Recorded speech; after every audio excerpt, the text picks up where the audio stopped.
You're listening to Garibaldi Red, a Nottingham Forest podcast brought to you by Nottinghamshire Live.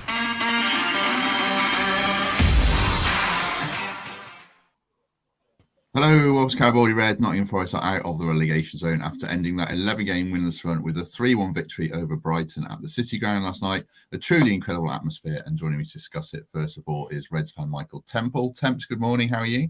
Morning, Matt. Very good, thank you. Good to have you with us. And returning for a second appearance after a very successful debut is Emily Anderson. Morning, Emily. How are you? Yeah, good, thanks. No pressure then. I'm a happy girl this morning. Good.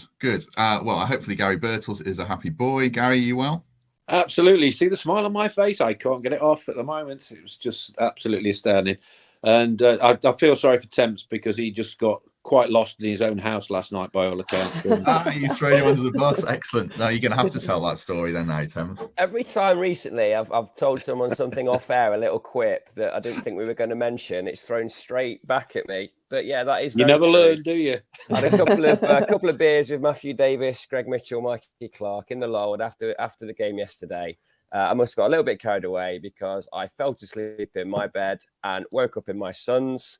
I was completely home alone. I've been in this house for a long time. It's never happened before. I have no recollection of how I got there, why I got there. But as G said, I've woken up today and I can't smile wide enough. Exactly. I'm not sure there's that scenario for too many Forest fans, but there's similarly happy stories, I'm sure. Emily, why don't you start us off? I think we said before we started, like, one win changes everything. We'll probably get into that, but just the kind of the atmosphere, the emotion, and the quality of the win. It was a great night, wasn't it? It was fantastic. Unfortunately, I couldn't be there because I was at work, but I watched it on my break, and I had a very extended break. Don't tell the bosses. It was one of those games, and we've said this before, haven't we? We had to win, and all that was in my head was, I don't care how we win tonight, we've got to get 3 points. And when we conceded that goal midway through the first half, I thought, here we go again. But then clinching that equaliser just before half-time, went into the half-time break, and I thought, right, this is it. Steve Cooper's going to tell them we can win this. And they came out the second half attacking, confident, brilliant build-up play. Loved the goal from Danilo. Morgan Gibbs-White steps up under so much pressure to take that penalty to secure the 3 points for us. Beautiful penalty, fantastic atmosphere. It's a total cliche, but the fans really were the 12th man last night. Hearing what I heard on the radio, watching on the television, it sounded incredible in there. It sounded amazing. And the main thing is we got those 3 points, and you could see what it meant to Steve Cooper. He was on his knees, wasn't he, when Morgan Gibbs-White scored his penalty. The players afterwards, you can see what it meant to them. Obviously, you can see what it means to the fans. We've still got a long way to go. We've still got more wins to get in the bag. We've still got to carry on building. But after all this time of not even being able to get a point, not being able to score, suddenly we score 3 goals in one game. I mean, who'd have thought it? What did you make of the performance itself, Gary, just from a former player's point of view, before we get into the emotion of it? Forest deserved it, seems to be the consensus. Without a doubt. You've got to remember, we got a 0-0 at Brighton as well. And they're one of the teams of the season so far, to be fair. I think everybody on Sunday was watching that semi-final, hoping and praying it was going to go to extra time and penalties, but you've still got to go and beat a very, very good side. And I think the Liverpool game has upped the confidence level so much with the players. And yeah, they had a lot of possession. You expect them to have a lot of possession, but we cope with that possession they had. Before we've not, maybe done it as well as we could do. And Brennan missing that penalty early on didn't knock us back. It could have easily have, just demoralised everybody, but it didn't. And that character they showed from missing the penalty, I think was admirable. And, 2 more injuries is a problem. But you look at the past games, nobody's battering us at all. We're losing games by odd goals. We're not getting beat 4 and 5-0 or whatever. It's all been very close. The Villa game, they scored their second goal in the 5th minute of injury time. And then Villa went and battered Newcastle. Nobody saw that coming. So I think there's a lot of positives out there. And can I just mention Joe Worrell when he came on? I thought he was outstanding when he came on. Never put a foot wrong. I'm so impressed because it'd be easy to get demoralised. I know how that feels when I was at Manchester United. When things aren't going for you, And I thought his performance under a lot of pressure was excellent. Yeah, he was brilliant. He was on my list to get to. The way he played coming on after being left out, that's a kick in the teeth for a club captain. So to put in that performance was fantastic, pretty faultless, I thought. And we'll come on to Felipe as well. He's on our list. Temps. I think it's fair to say we caught Brighton at the right time. The FA Cup came. They didn't have a striker, a first choice striker. But then we had our own adversity, as Gary said. Brennan's missed penalty, Niakate's injury. To show the guts that the players showed is something to give us further hope, hopefully. Yeah, look, I wasn't a big fan of the first half performance, I have to say. I think the Lodi goal was against the head, and after the Brennan Johnson penalty miss, so it's probably 30 minutes where we were starved of possession. We couldn't retain the ball. We made 24 successful passes in the first 25 minutes. It was one-way traffic. It looked like attack v defence.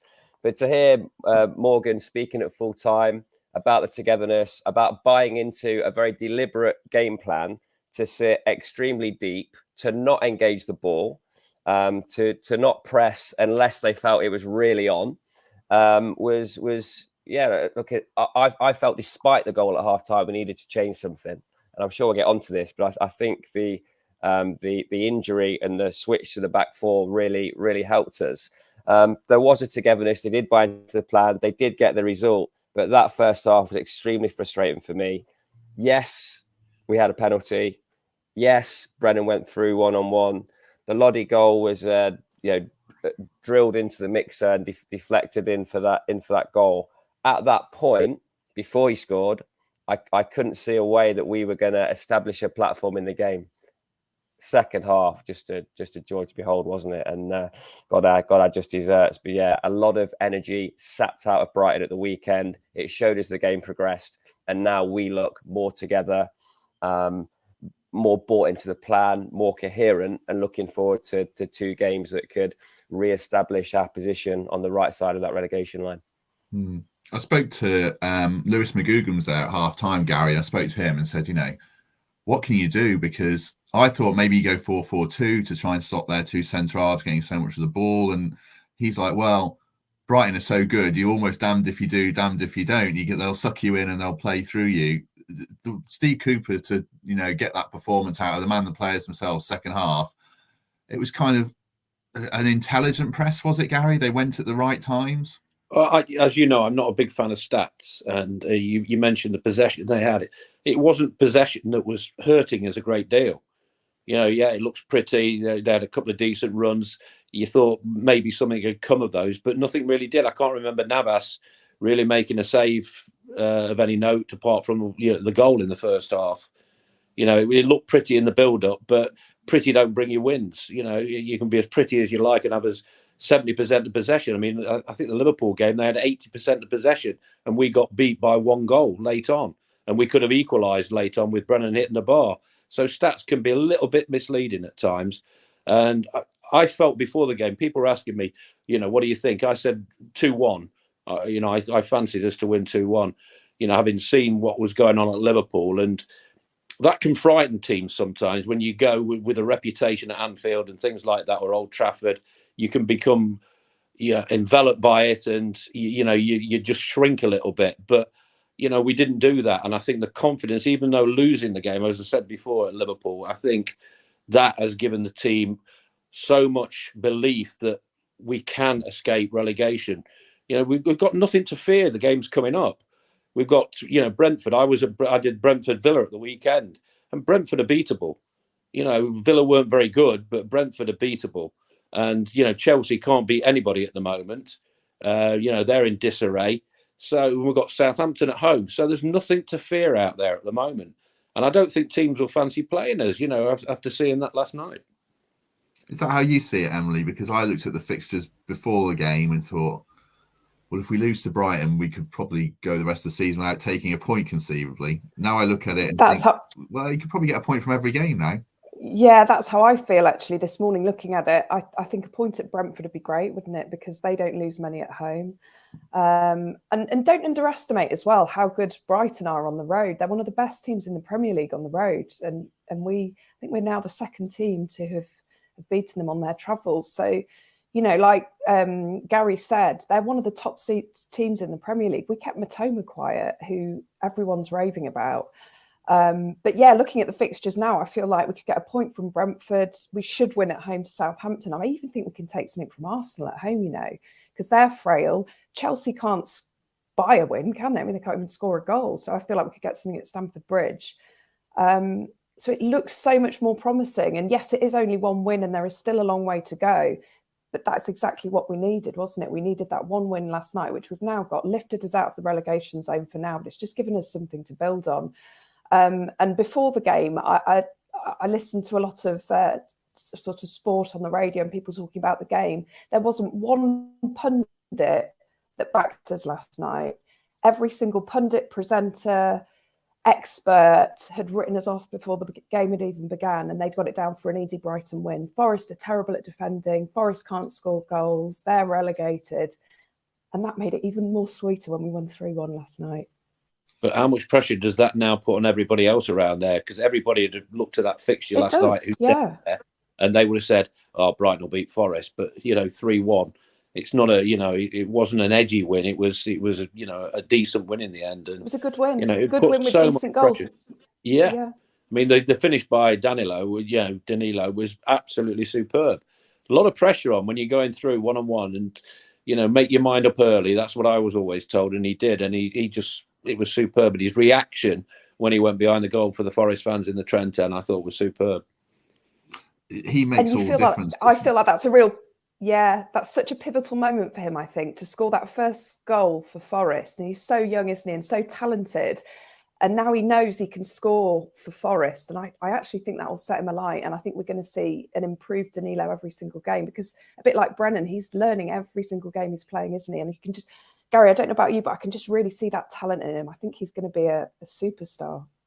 It's raw. It was raw when he first came. There's definitely, I think when he first came, you thought, well, he's a bit rash at times and he can get himself a yellow card and maybe go on to get a red card. But I think he's learning very quickly. And I think that's down to the coaching staff and the manager, telling him, what it's about in the Premier League.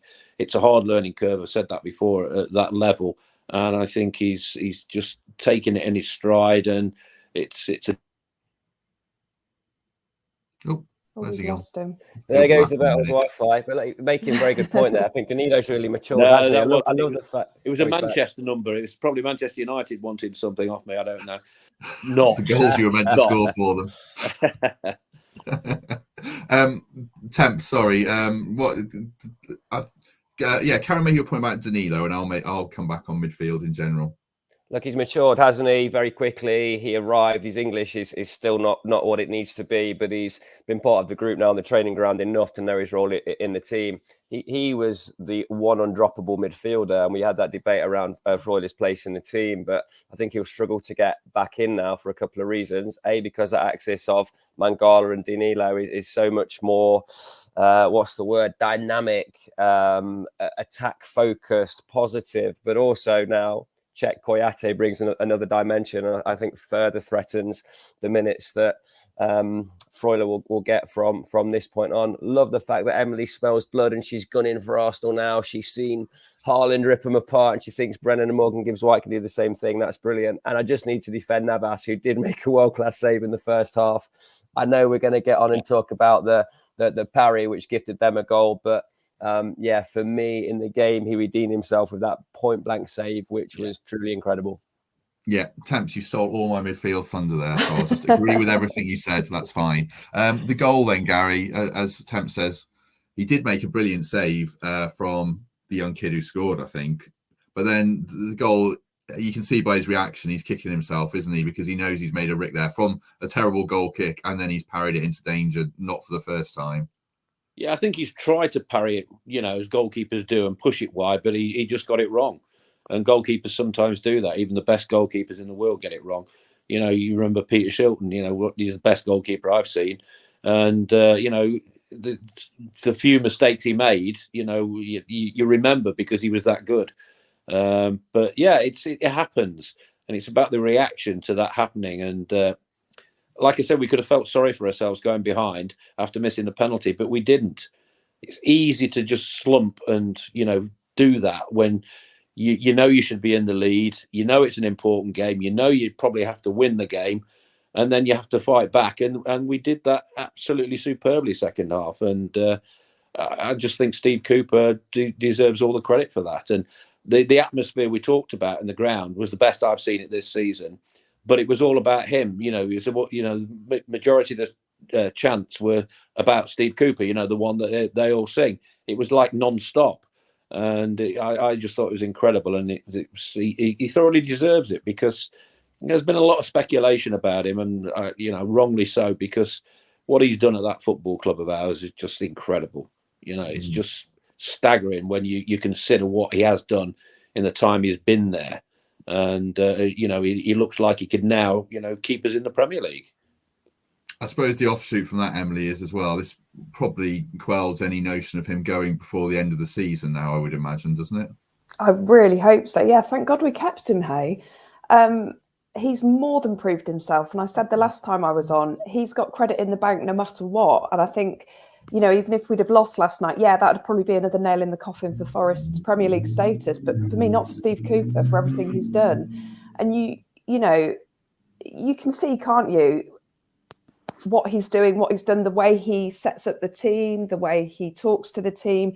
I don't know if anyone saw it. There was a picture in the dressing room last night after the game. And you can see behind him, printed in the images on their shirts, are pictures of the players' families. And I bet you that was a Steve Cooper idea. He's just made the club a family club. He's brought in the whole of Nottingham. He's brought the fans on board. And in his post-match interview last night, he wasn't getting overexcited. He said he was already thinking about the Brentford game, which he rightly should. But he said last night's win was for the fans. And he's absolutely right. All those thousands of fans that have stuck by him, stuck by the team through the last 11 disappointing games. He's just focused on making sure the fans are happy. And I think that's why we love him so much. And I'm just so glad that the owners weren't trigger happy and fired him. And I just think we'd be in such a worse position now. I've been reading the reports on the game, and every one of them mentioned the atmosphere. It's staggering that, the City ground is, everybody said, well, our fans are this and that. But, every opposition who you come to the City ground, they know the atmosphere is going to be as it is. And, for it to be in more or less every report about the game, it speaks volumes for the fans and how they feel. It says a lot, doesn't it? Yeah. Yeah. Whenever I've bumped into away fans, if you're on the way to the ground, they're scared and they say, "Oh, I've heard the City ground's got, quite a good atmosphere." I said, "Oh yeah, you ain't quite seen nothing yet." Quite a good one. Quite a good atmosphere. I remember some Man City fans were very cocky on the way to the game, saying to me, "Oh yeah, I hear you. You're quite loud. Yeah. You just wait, see what it's like. It's fantastic." Going back to the second goal, Gary, I'll throw this one to you, because Awoniyi, he's so unpolished, but I've come to love him, because a bit like yourself, Matt. Well, exactly. But he gives everything, doesn't he? And he does make a difference. He had a hand in the first goal because he laid it out to Loddy after holding up well. And then he was the one who released Danilo. So I know he missed a decent chance, but he made a good contribution to the game again, didn't he, as that focal point in attack? Well, he gives you that outlet, doesn't he? He's a nuisance. He's a pest. He's a bit like Keenan Davies, when we had him on loan. He backs into centre halves. He makes it uncomfortable for them. I don't think people see that. Because I, as an ex-striker, I watch what he does, and he makes life very difficult for centre halves. When he goes up to head it, he tries to tread on the feet and things like that. Just to dislodge them a little bit. Because Dunk's a big lad. He's a big, he's in good form at the moment, and he's a difficult opponent. So to unsettle players like that, you need to have a bit of nous, and I think that goes a little bit unnoticed at times. Everybody expects strikers, to score goals and, be this, that and the other. But you sometimes miss what they do in that respect as well. And he does that very well. Have you seen an evolution in him, Temps, as a player? Because I think when we saw the Bundesliga highlights from him, a lot of it was running in behind in that left-hand channel. I don't think he necessarily loves the battle initially, but I think he's come to enjoy it, hasn't he? He had a right ding-dong with Konate at Liverpool as well. Yeah, he's had to become more involved in aerial duels, because he's the only player in that front three that's adept in doing that. It's clearly something that's been worked on, because, as you said, the footage that was available last year was him running in behind, often using his upper body to hold off defenders. And as it turns out, that's not how we've looked to play this season. There's been times when we've been under the pump, we've needed to relieve pressure with the long ball, and in the early part of the season, without that physical presence up top, it just wasn't working. Look, we've missed him. I'll put Aurier and Koyate into that same bag of players that showed what they can do, and then we were devoid of them for extended periods of time through injury. He's more than earned his place in the side now. I think there's still a feeling that he's not a 90-minute man, and it was almost inevitable that he would be withdrawn as he was last night, but he did his job, and that assist for the Danilo goal was born out of more aggressive pressing. We weren't looking to tackle, were we? We were looking to intercept. But when that moment was on, he took that one bad touch. Danilo and Taiwo hounded him, and that led to the goal. The one disappointment for me, ball broke to him, left side of the box. It was a really tame shot at the keeper. That was a better chance than he made it look, and a bit more composure, maybe an extra touch could have, further enhanced our return from the first half. He's raw, he's ungainly, but there's some method in that physical presence, and we're a much better side for having him in it. Temps mentions Koyate and Aurier, and it kind of leads me inadvertently on to Nico Williams. His performance, Emily, again, it's interesting. He was signed as a right wing back, and I feel like you have to judge him as a right wing back, really. I know he hasn't done as well at right back, but once again, he was great, and his injury was really unfortunate, wasn't it? Yeah, it's really worrying, and I have to say, I wish him well, and I really hope he's okay. I know he had to go off to hospital, didn't he? So I really hope he's okay. It looked quite nasty, and yeah, he's another one that's faced a lot of flack, hasn't he, from some fans, but actually he's been playing out of position. And I think last night having Aurier back gave him a little bit more freedom, didn't it? Because he didn't have to be quite so defensive. And up until his injury, I thought he played really, really well. And he could have scored, couldn't he, had he not got booted in the face by Brennan. So it is a worry. And I would say ordinarily, had we not won last night, I'd be seriously worried about how would we cope without Nico now, because the last few games he's really shown his ability, hasn't he? But it's next man up, isn't it? Hopefully he's okay, and it's not too serious. But I think he's certainly earned his shirt over the past few games, particularly. But for me, the big one was Aurier. To have Aurier back was just huge. He's just a force to be reckoned with. His attitude. The way he is with the ball, the way he scares the play. Was he up against Matoma last night? He's the one that kept Matoma. Yeah, he was the one that kept Matoma quiet. Who's been so influential for Brighton. So yeah, for me, having Aurier back was just huge. Him celebrating earning a goal kick was one of the highlights of the night at the end. That was brilliant. And did you notice any of those moments towards the end? The defenders were celebrating like they'd scored a goal. Yeah, was a hit one out, stopping Brighton from scoring. He was like, yes. I was like, this is what we want from our defenders, and they were all like it last night. The interesting thing I was saying about Koyate and Aurier, Gary, is as well as Nico played, is it fair to say Forest had a better shape when he went off, and they looked more in control with Aurier as a right back and Koyate adding a real presence to midfield? I think that's a little bit unfair. I think because those options you now have, we talked about injuries. We've got quite a few, but we've got quite, players coming back from injury as well, which is massive for us going, to the end of the season, because we've lost McKenna, Bolly's out, we've lost key players. And that was the turnaround when Bolly and McKenna were playing. That's when we were winning games and getting stuff out of games. And it's gone downhill a little bit since then. But to have the quality of player we've got coming back, and just Near Carty's all right. He went off, and that could be a concern. But if Worrell comes in and does what he did last night, then, we should be fine. But I think the options Steve has now, positive-wise in midfield, I think at times we've lacked mobility, we've lacked energy in midfield, pace, and I think we've got that now. And, I think the game plan he was talking about was, defending deep and not pressing, so we could get punished.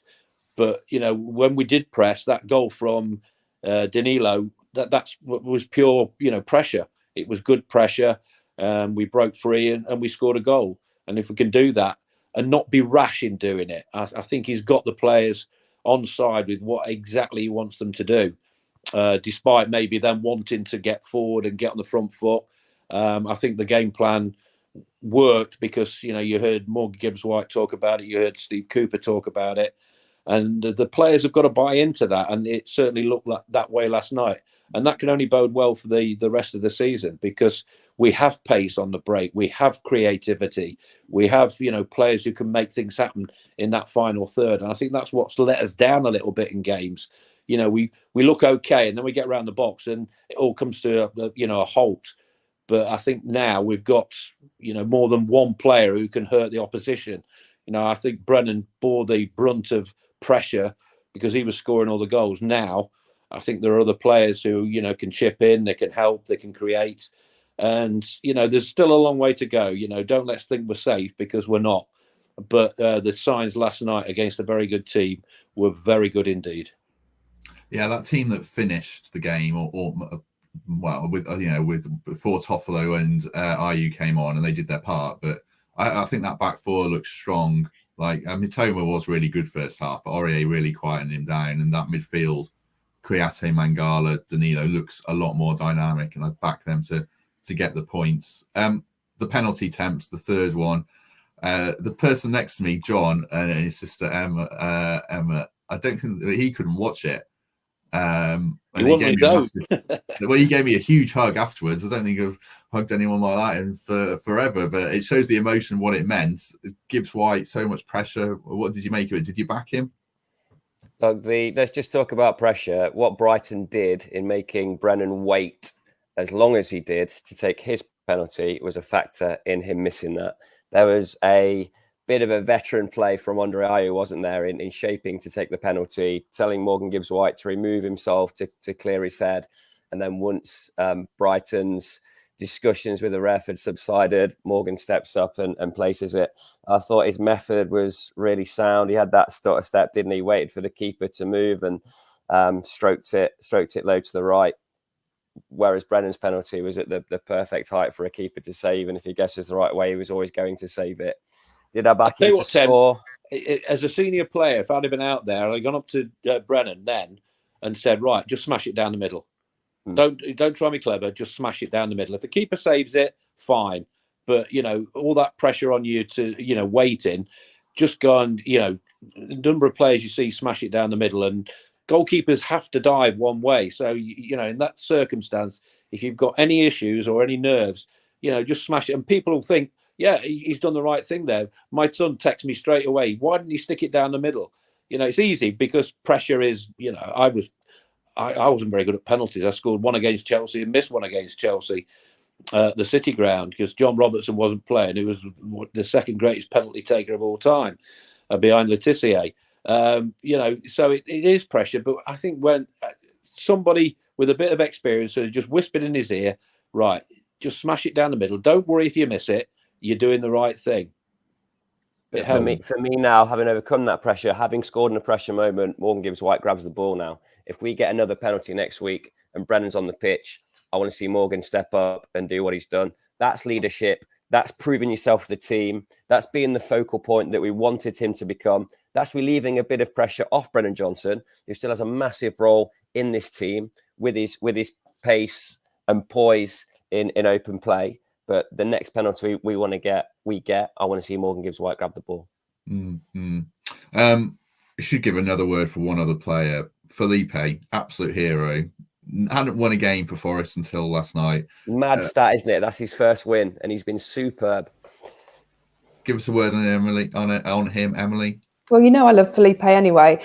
Slightly worried within the first 5 minutes. He got himself into a little bit of bother, didn't he? Got himself an early yellow card and thought, oh no, is this going to dull Felipe's fire? But it certainly didn't, did it? He is what we've been crying out for such a long time. His physicality, the way he just goes for it every time, and he doesn't care, does he?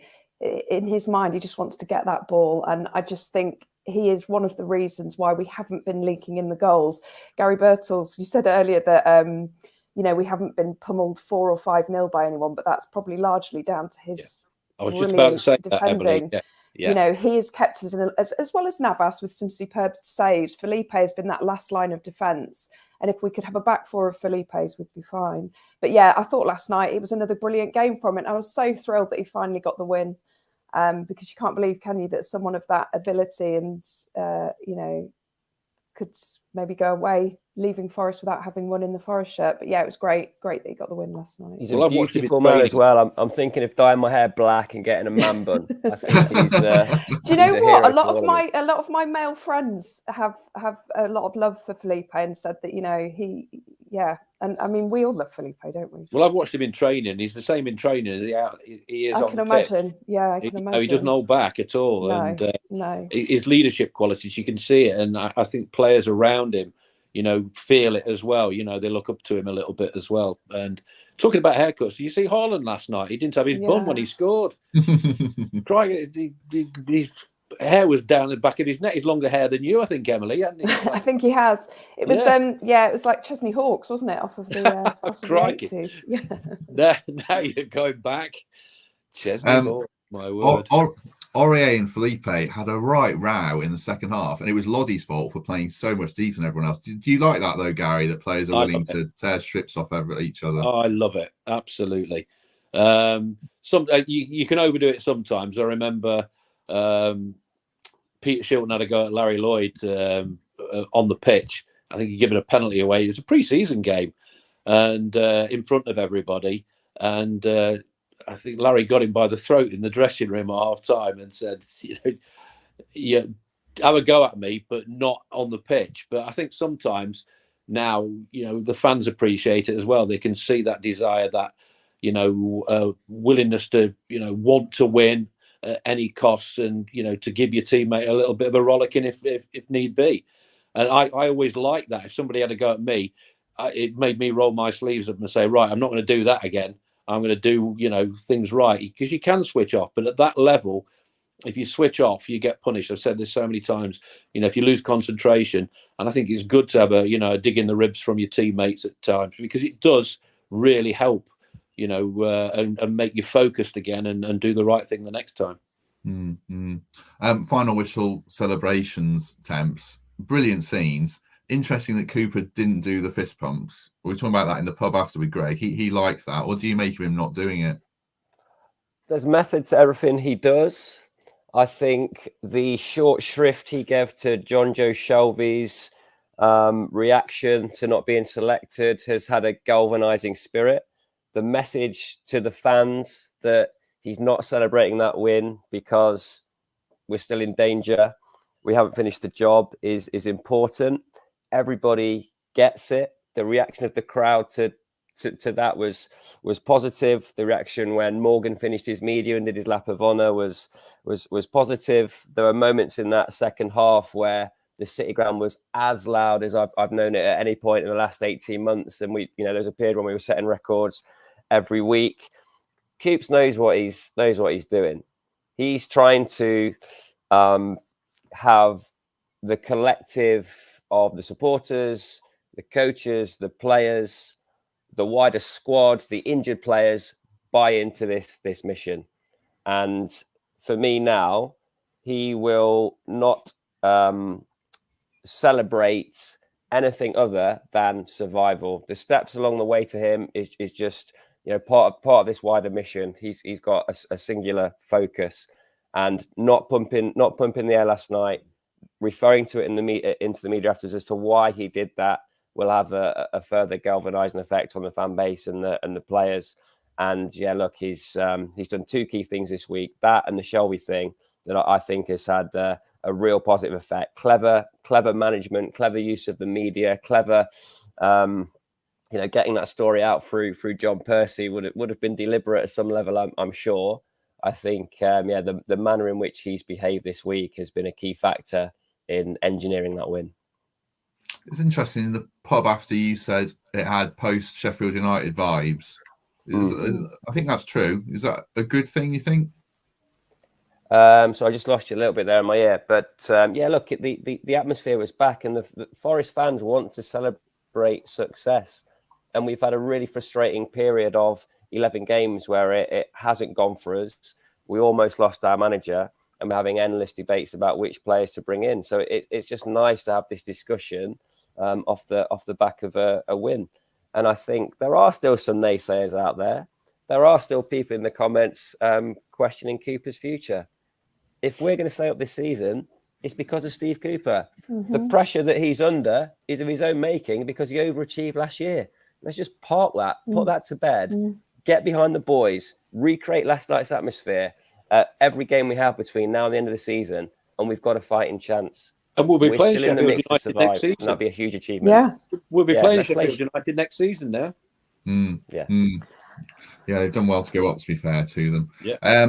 Just looking forwards then quickly, Emily, I suppose the danger is that we get a bit carried away and think we're safe. I suppose, has all this result done is open the door now to an opportunity for safety? To me, this has just given us a step up, hasn't it? We're nowhere near safe yet. We're on 30 points. We need, I reckon, at least another 2 wins and a draw. Do you think only that? I think we need at least another couple of wins to be sure of safety. I don't think that team will get carried away because I don't think Steve Cooper will let them. As he said, the reason he didn't fist bump, his focus is on the next game. His focus is on getting ready for Brentford, as it should be. And the lack of fist bumps for me shows his intent. He wants to keep us up. That is his main aim. He'll fist pump once we're safe, and we will all be behind him for that. It did feel a bit like post Sheffield United afterwards last night. But for me, it's just given me a bit of hope that actually we're not ready yet. We're not ready to go down. And I don't think we will. I think that this hopefully is the first step in our fight for survival. And hopefully by the time we get to Crystal Palace away on the final game, it'd be nice to go into that game knowing we're safe, wouldn't it? I think that's our hardest game, looking at the fixtures for me. You know, I've seen Crystal Palace a couple of times. I've done them in the past few weeks and, you know, they've looked strong. Did them against Leicester and, you thought there's no way, you know, they're going to go down. I don't think they will. And you don't think West Ham, despite losing last night, will go down. You think they've got enough to stay up.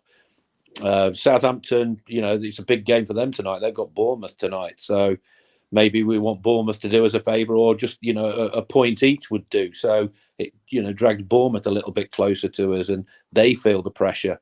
You know, it's not just about our games. It's, you know, other teams have got, you know, difficult games to play as well. It's just when they play each other that's the, you know, the problem because, you know, they can pull away from us. But we're in contention now. And I don't see anything to frighten us. I said that before, because I still believe that Liverpool game could be pivotal in what happens for the rest of the season. Because I think everybody saw that after what Liverpool did to Manchester United as a game where we could get absolutely hammered. And I think it took people a lot by surprise that it was as close as it was, despite their possession.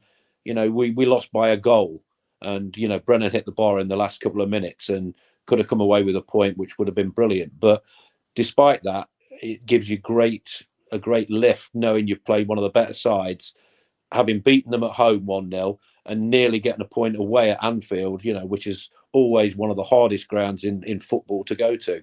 So I think that was a pivotal point in what we've got left for the rest of the season.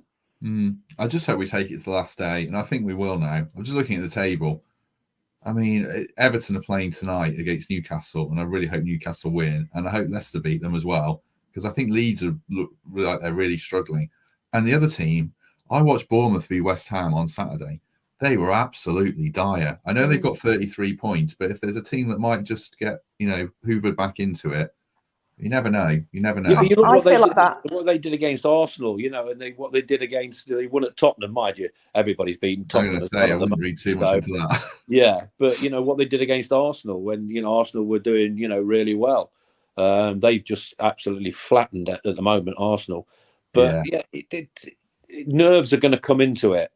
You know, the closer we get to the end of the season, you will see nervous teams not wanting to lose. And I think what impressed me last night, it was we wanted to win. We didn't play not to lose. We played, you know, to go and win a football match, and we went on and won a football match instead of maybe saying, right, okay, let's try and hold on to this. Yeah, it didn't have that feel about it last night, which I was impressed with. And our heads didn't drop after going 1-0 down, and it never felt like that. It never felt like we were going to lose last night. And like you say, it was a convincing victory. It wasn't a smash and grab, was it? And I think that made a huge difference as well. And it was the first game they've won after conceding first as well, which is a big psychological boost as well. First time they've scored 3 goals in a game this season as well. Yep, 5 in 2 games. And every other game we've scored 2 in, we've not won the game. That, 2 against Brentford, 2 against Fulham, 2 against Everton, 2 against Liverpool. So it was good to break that little bit of a hoodoo. Now it's back in our Forest hands, Temps. Just looking ahead to Brentford quickly. Firstly, we'll see if you can say their team name right, and then give us some thoughts on the game, how we go about it. Does it have to be like the kind of Liverpool template again? Maybe even Brennan comes out of the team, depending on who's actually fit to play. What do you think? Well, I'll address the dig first, and yes, I have had elocution lessons and can now pronounce Brighton and Brentford perfectly. Thank you for your concern. But you can't find room. That's the problem. I can't find my own bedroom, but yeah, aside from that, I'm doing okay. But my route to safety, as I spoke about last week, required us to beat Brighton, requires us to beat Southampton, and requires us to beat Palace. I haven't got us down for winning at the weekend, but beating Brentford would put us ahead of schedule for me and make me feel far more comfortable. A draw would be a good point. How do we go about that? We ain't moving from the blueprint of the last 2 games in terms of style of play, camping, soaking up pressure, springing on the brake, seeing what we can do. The interesting decision for me is, do we shift to a back 4 in the absence of Nico Williams, stick Aurier at right back and play that in the traditional sense?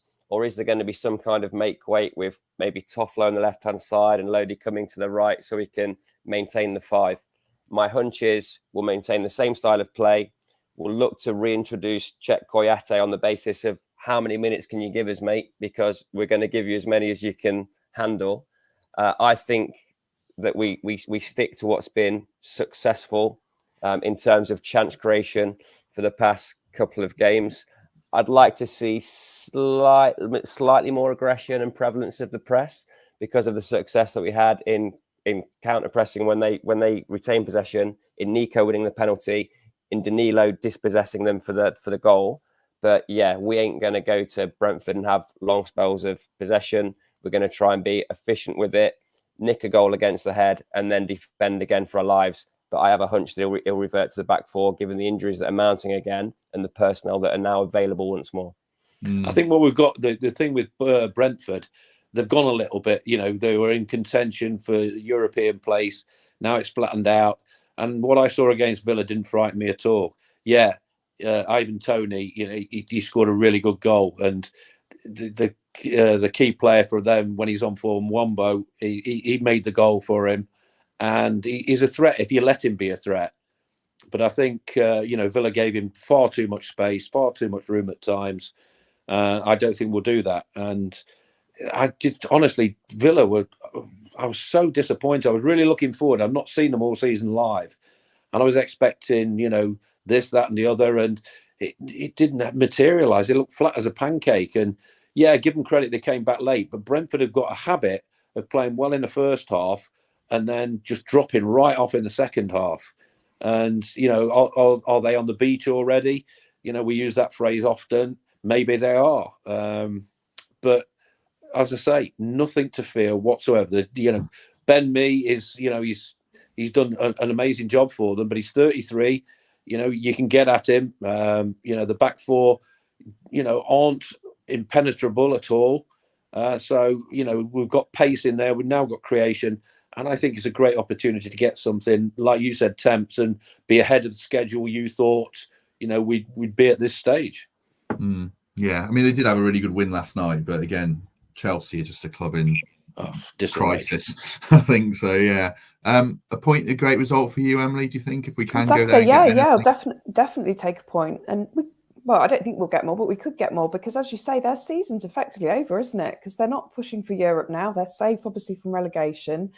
So let's go there with that attitude. Like Temps said, if we can continue like we have in the last couple of games with that press, you never know what might happen. But I'd be delighted with the point. In my little, I've gone through each game as to what we could get, and for me, it's a point on Saturday. It's an intelligent press, though, Emily, isn't it? It's not a rash. In the past, I think we've been a little bit rash in the pressing. I think there's more sense to it now. I think the players have realised that it has to be done in a certain way. And if everybody buys into that, then you've got a massive chance. And I think that proved it last night, and probably proved it at Anfield at the weekend. And I think Morgan Gibbs-White coming into form as well has had a lot to do with that, don't you think? Because he's been quiet, really, and we've not been getting results. And then he seems to have come alive in the last few games, and he's got that creativity that we know he's got.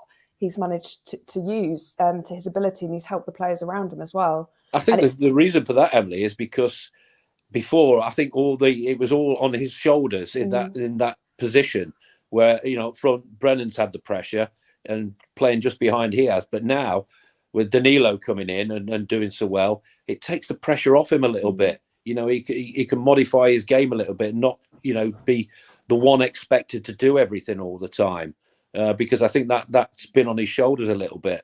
And, when you've got players around him who can take that pressure off, it releases, him as a player to do what he does best. Yeah, he was billed when he signed as a defensive midfielder. It's interesting how Cooper's used him, because he's seen his energy and his dynamism, that he is the guy who can break beyonds and can run in behind, which we've not had in midfield all season. He's something different, which is one of the problems around the recruitment. The players much for muchness, but Danilo is something different. I think, Danilo's that big star. Yeah, Danilo's that luxury, I feel. And Gibbs-White, I think, Gary, you'll know better than me being a former footballer, but he seems to have a really special way of moving the ball. He does it like no one else does in our team. He's got that creativity and the movement that I don't think any of the other players necessarily have, and that's probably a good thing that he's slightly different. And I quite agree, and I think Mangala's could be a key as well, because he's the stabilizer who allows Gibbs-White and Danilo to do what they do best. When you've got that sort of player, I mean, we had John McGovern, when we were playing, he was the stability in that midfield. He would get a rollicking off the gaffer if he went across the halfway line sometimes. And when you've got that sort of player with that sort of dedication to what he has to do, then it gives the players around him, so much belief and so much, what's the word I'm looking for? Well, just belief, really, that you can go and do your job and know that you've got somebody like him behind who's going to do his job magnificently. And it makes a hell of a lot of difference. It's like when you as a defender, you've got a goalkeeper who'll come out and catch the ball and take the pressure off you as a defender. It just helps you. And as a striker, you've got support from just behind you. It's a team thing. It's just so important when you have players like that around you and you believe in them and you believe you can do it because of them. And I think that's what, I saw last night, quite a bit.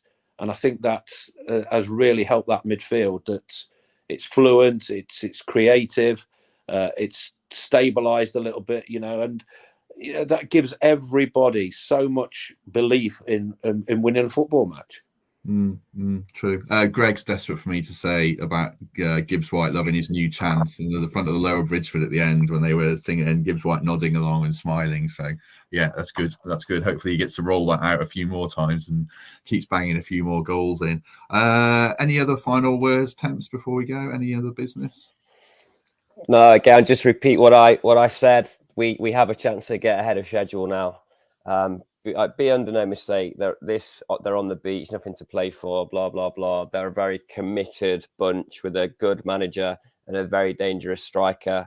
I'm hoping Felipe can sweep up and put in his pocket. But look, we're in a game on Saturday, and I'm right behind the boys. No panic if we don't get the points. There is a route we can stay up now off the back of last night that doesn't require us to get a result on Saturday. But wouldn't it be great if we did? And we could picture perhaps going to Crystal Palace with absolutely no other thought than having a lovely day out. That's my picture of success, enjoying the final day of the season rather than having 3 heart attacks and biting all my nails off. And yes, with this newfound confidence, if Cooper says the right things and sets us up in the right way, we can go there and cause an upset. As Glenn says in the comments, there's 500 people watching, 555 people watch. That's just on YouTube. So if you're enjoying it, do give us a like and subscribe. And also, there's more people watching on Facebook as well. So like and subscribe there. Anything you want to add, Emily, before we depart? Just similar to what Temp said, keep the faith. We've got this. We made our first step last night. Let's try and get a point, if not 3, at Brentford. And if we don't, it's not the end of the world. Keep the faith with Cooper. Don't listen to most of the national pundits because they've already got us relegated. We'll just keep going, doing our business. And then at the end of the season, when we stay up, we can enjoy a summer break and start again next season. True. Don't listen to national pundits, just listen to us. Garry Birtles is a national pundit, isn't he? Gary's a national pundit. Oh, Gary is a national pundit, yeah. Sorry, Gary. I'm not. I'm a co-commentator. I'm not a pundit. Pundits are those who sit on the backsides in the studio. I'm not one of them. Going back to players having a go at each other. We mentioned the Forest lads having a little dig at each other. I was really impressed with what I read about, if it's true, about Manchester City when after the game at the City ground where they should have won that game. We equalised late on. They got together and said we cannot do that again. We can't dominate a game like that and not win it. And since that game, they've been unstoppable. And I think that speaks volumes for players when they can get together off their own back, because everything's done for players now, and say, right, that's not going to happen again. And it hasn't. They've just absolutely slaughtered everybody they've been playing. In Europe, nobody wants to play Manchester City at the moment. We saw last night, they battered Arsenal.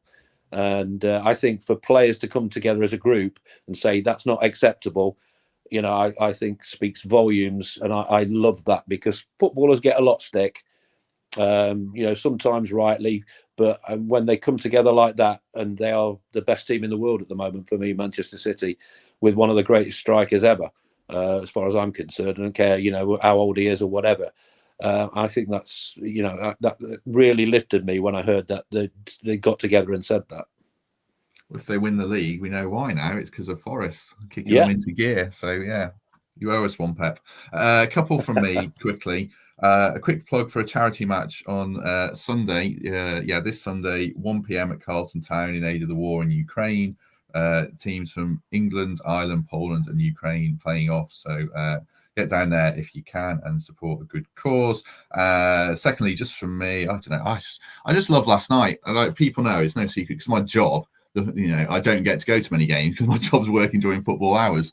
So to get there and be in that crowd, and I mentioned John and Emma before, and never met them before, but hugging them during the match, hugging the guy who may or may not have been coked up to the nines in front of me, enjoying his evening, was great. And then the pub afterwards with all the boys. I don't know, I just love it. The power I put on Twitter yesterday, the power of what a win can do for a team, a fan base, and you as an individual. It's massive. Like driving home, I was loving it, buzzing, couldn't get to sleep till 1 o'clock in the morning, woke up this morning feeling fresh as a daisy, in bed. In your own bedroom. In my own bed. And this is why we love it, isn't it? When we go through these terrible games where we lose and we go on these horrendous runs and you think, oh, why do I like football? I wish I wasn't a football fan. It's moments like last night, which is why we support our team through thick and thin. Not just a football fan, Emily. This is what being a Forest fan is all about. Sorry, a Forest fan, yeah. Whinging Arsenal fans crying because they lost to Man City. They're top of the league every good season. Exactly that. This is what being a Forest fan is like. It is stressful. Yeah. They put us through the mill. My phone's just come up with low battery, so it could pop out at any minute. So, and you'll have to deal with it. When we win, have these streaks, have players and managers that we believe in, create an atmosphere in our ground. We feel it. And this is why we're the best club in the world and why we've got the best fans in the world, because of what we go through every single week. We never do it easy. So exactly. I should say, as I agree with what Emily says, but I thought the Brighton fans were good last night. Chanting, when Forest fans chant champions of Europe, you'll never sing that. And they chanted back champions of Sussex, you'll never sing that, which I thought was quite self-deprecating and quite funny. So yeah, a good note to end on. Best wishes to Nico Williams. Hope he's all right. Didn't look very pretty at the end there. And Niakate, and Niakate, a big important player for us. Those hamstrings aren't in great shape, but hopefully he can soldier on through till the end of the season if that's what the problem was. I assume it was. There was a pain in the arse not having those long throws last night. It really halted our momentum in the first half. But a great night. Loved it. Hopefully we kick on now. we'll be back. I think we might be back on Tuesday. I've actually got a bank holiday off, so we might do the post Brentford one on Tuesday. But in the meantime, Temps, thank you very much. Cheers, everybody. Emily, thank you. Good to have you with us again. Thank you. Gary, always good to have you with us before your battery Absolute dies. pleasure, as always.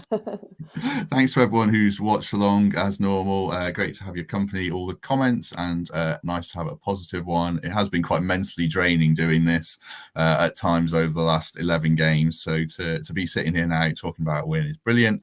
Hopefully there's a few more to come and at least a point at Brentford. In the meantime, have a good few days and we shall see you soon.